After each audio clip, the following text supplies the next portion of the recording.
Pessoal, vamos então para o nosso último tópico que a gente vai cobrir aqui na disciplina, que é diagramas ternários.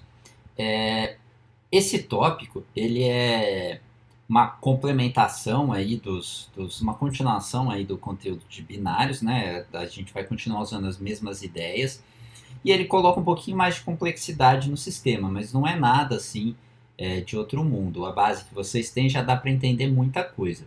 Como a gente tem uma aula só para tratar desse tema, a gente vai se ater aqui a temas mais básicos, tá?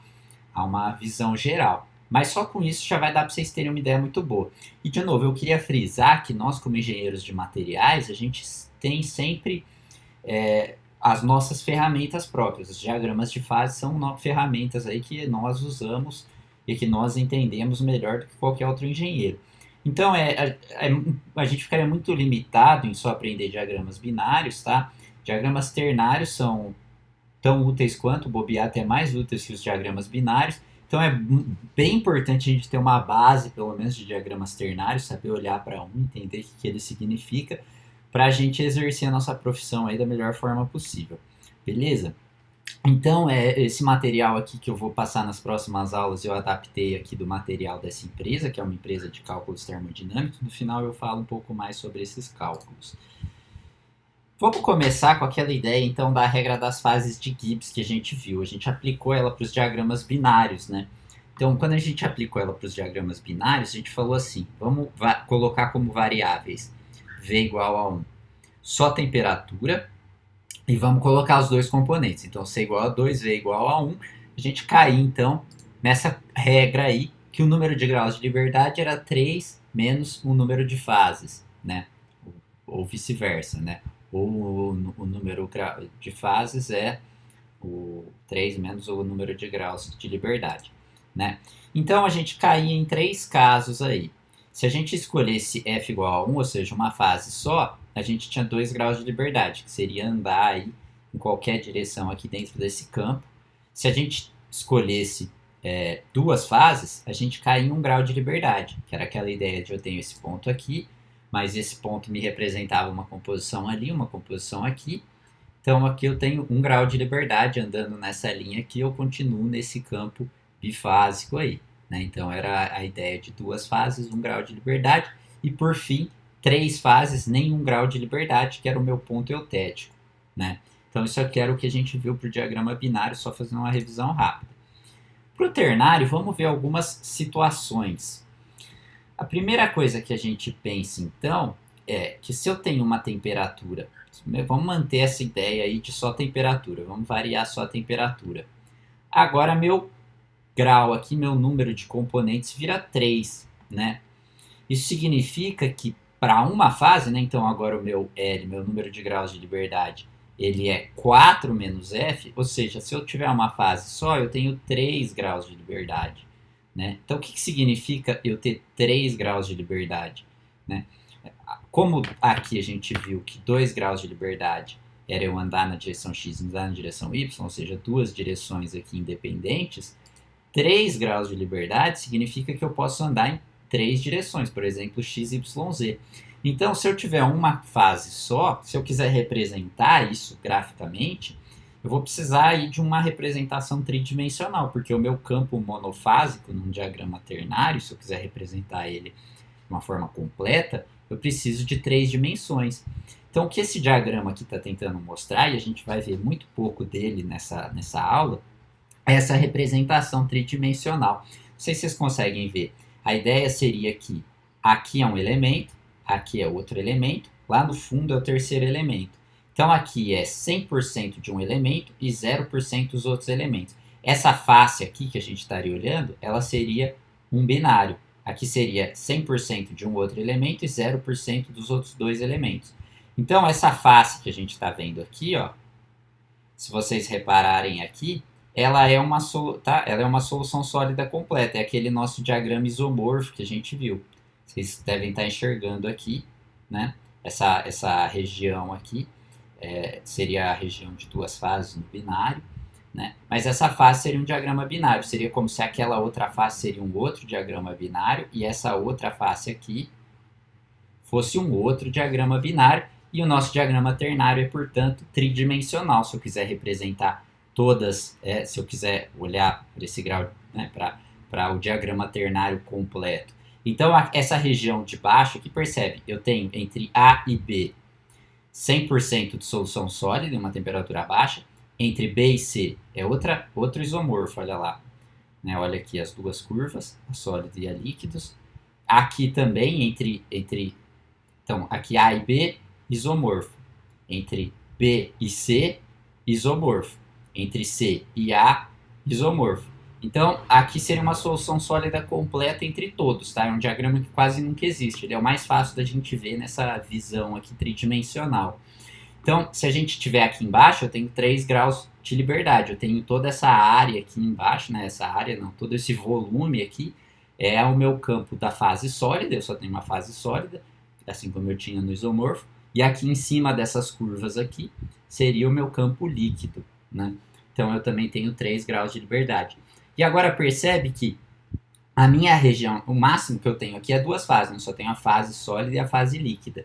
E assim como aqui eu tinha uma linha que representava esse final aqui, né? Desse equilíbrio, que era 1 grau de liberdade, percebe que aqui o que essas linhas estão tentando mostrar, ó, percebe que tem uma linha azul claro e uma linha vermelha.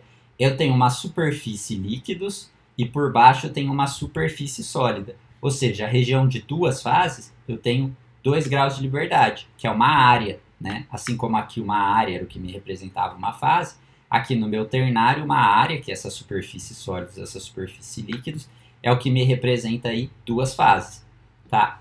Então aqui eu estou mostrando para esse diagrama aqui, que é o mais simples possível que a gente consegue ter ternário, tá? Eu já vou mostrar outras representações do ternário que são muito melhores para a gente ver o diagrama do que essa. Essa aqui, na minha opinião, ela é bem confusa, né? A gente está tentando, qualquer representação tridimensional, ela tende a ser confusa, porque nosso papel tem 2 dimensões, né? Então, a gente tem que usar a nossa imaginação aí para chegar na terceira, e algumas pessoas têm imaginação melhor que outras, né? Então, para algumas pessoas é fácil ver, para outras pessoas não é tão fácil ver. A gente vai ver outros jeitos mais fáceis de ver. Agora, vamos ver um diagrama um pouquinho mais, né? Isso aqui é o máximo, então. Porque, por exemplo, eu poderia jogar aqui para calcular 3 fases, vai me dar 1 grau de liberdade, ou 4 fases vai me dar nem 1 grau de liberdade. Só que nesse sistema aqui eu só tenho 2 fases, a sólida e a líquida. Então vamos olhar esse outro diagrama aqui, que eu tenho 3 fases aqui. Então, uma é essa fase vermelha, outra é essa fase amarelo, alaranjado aqui, e a outra é a líquido aqui em cima. Então, olha esse diagrama. O que ele é? Se eu olhar o diagrama nessa face aqui, ó, ele é um eutético. Se eu olhar naquela face de trás, ele é um eutético. Se eu olhar na face de trás, ou seja, atrás aqui nessa região do vermelho, ele é um isomorfo. Tá? Então, de novo, se você não está enxergando muito bem isso daqui ainda, não se preocupa, no próximo vídeo a gente vai mostrar diferentes representações. O que eu estou tentando mostrar aqui? Que se eu tiver uma região que tem 3 fases, qual que é a região nesse diagrama que eu tenho 3 fases? É essa linha aqui, ó, que está correndo aqui embaixo. Essa superfície aqui é a que separa o líquido do líquido mais fase vermelha. Essa superfície aqui é a superfície que separa o líquido de líquido mais essa fase laranja. E essa linha aqui, ó, é a linha onde eu tenho líquido mais fase laranja mais fase vermelha. Tá? Então, uma dimensão, uma linha, uma dimensão, 3 fases. Tá? Não sei se ajuda um pouco separar essas superfícies para a gente tentar ver esse diagrama aqui, né? De novo, tentando forçar essa representação tridimensional. Tá aqui as minhas áreas das superfícies líquidos, tá aqui a minha área ali referente à fase vermelha, então tudo que está ali dentro, né? Eu tenho um volume aí, 3 graus de liberdade referentes à fase vermelha, e tá aqui esse volume aqui referente à fase laranja, amarela aí, né? Assim como eu tinha áreas lá, né? Vamos voltar lá. Áreas no meu binário, então tá aqui essa área que é da fase líquida, tá aqui os meus volumes de cada um. Meu volume aqui em cima é a fase líquida, meu volume aqui nessa região dentro é a fase vermelha, aqui esse volume aqui dentro é a fase amarela. E a hora que a gente junta, então, essa linha aí, né? aqui de baixo seria a representação das três. Então, essa aqui já é uma primeira representação. De novo, é muito difícil a gente ver essa representação tridimensional. Então, um primeiro jeito que a gente usa aí para representar isso daqui, que já fica bem mais claro, e o próximo vídeo vai ser inteiro para a gente ver essas diferentes representações e projeções, é a gente olhar, né, percebe que isso aqui é tridimensional. Uma representação que a gente usa, vocês devem ter visto isso no ensino médio, em geografia toda hora, a gente não, né, eu não sou geógrafo, mas o pessoal da geografia usa toda hora, é curva de nível, né, então você pega essa representação aqui que é 3D, no caso podia ser um mapa, aqui é uma montanha, aqui é outra montanha, e aí você coloca curvas aqui, você desenha uma linha para cada altura.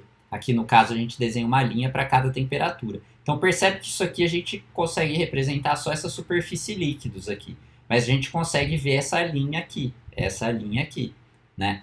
Então eu sei que para uma certa composição, e a gente também já vai aprender como é que lê esse diagrama aqui em termos de composição, eu sei qual que é a temperatura líquidos desse material, tá? Então, é muito mais comum a gente tentar pegar esse diagrama aqui e representar em representações bidimensionais, que nem essa aqui, a gente vai ver outras, tá?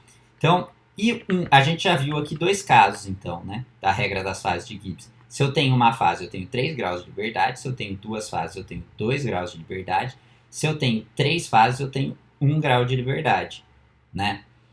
E um caso, então, em que eu não tenho nenhum grau de liberdade, eu preciso ter 4 fases. Então, vamos pensar um outro diagrama agora, vamos olhar direto para essa projeção líquido aí, que eu tenho uma fase aqui que vamos pensar que tudo é emissível. Uma fase que ela é 100% composta do elemento A, vamos imaginar que essa fase é FCC ou CFC, cúbica de fase centrada. Uma fase que é composta só pelo elemento B, essa fase é cúbica de corpo centrado ou BCC do inglês, né? E uma fase que é 100% elemento C, que é hexagonal compacta, tá? Então, eu tenho regiões aqui, né? Eu tenho essa superfície aqui, ó, percebe? Aqui ela separava a região líquido com a fase vermelha, líquido com a fase amarela, que eu tenho 3 regiões. Líquido com a fase CFC, líquido com a fase CCC, líquido com a fase HCP. Então, aqui é uma linha, o que essa linha representa? Líquido mais CCC mais HCP. O que essa linha aqui representa? Líquido mais CCC mais CFC. Essa linha aqui, líquido mais HCP mais CFC. Né? E agora que tudo isso aqui só pode se encontrar em um ponto. Né? O que é esse ponto? Esse ponto aqui é a minha condição de 0 graus de liberdade. Por quê? De novo, é um ponto. Lembra que no meu binário era um ponto? Né? No meu binário era um ponto, onde eu tinha 0 graus de liberdade. O único objeto aí com 0 graus de liberdade é um ponto. É exatamente isso que a gente tem aqui. Né? Nesse ponto aqui, fiz um ponto bem grande para vocês não verem bem, é onde eu tenho 0 graus de liberdade. Ou seja, para um ternário, isso significa a única região que eu consigo ter 4 fases. Ou seja, se eu tenho agora 3 elementos na minha liga, eu posso ter 4 fases no meu material. Eu não podia ter num sistema binário ter 4 fases. O máximo que eu podia ter era 3 fases. Mas aquilo só podia existir no equilíbrio em uma temperatura e uma composição. Agora, num ternário, eu posso ter 4 fases. Mas isso só pode existir em uma temperatura e uma composição. Tá? Então, vamos ver agora. Isso aqui era só o importante desse vídeo, é a gente entender essa ideia. Que então, num diagrama ternário, eu posso ter 4 fases, mas elas só podem existir em uma temperatura e uma composição. Eu posso ter uma fase, só que ela pode, e ela vai ter aí 3 graus de liberdade, ou seja, essa fase aí, né, ela vai existir em não é uma área, em um volume de composições, ou seja, eu consigo variar a composição e a temperatura aí em duas direções e eu continuo no meu campo monofásico, tá? Então vamos ver agora, já que eu acho que essa representação aqui tridimensional é horrível, né? Acho que vocês já conseguiram perceber isso. Vamos ver no próximo vídeo, então, como fazer representações que fazem mais sentido, então, para a gente ver esses diagramas binários, esses diagramas ternários aí.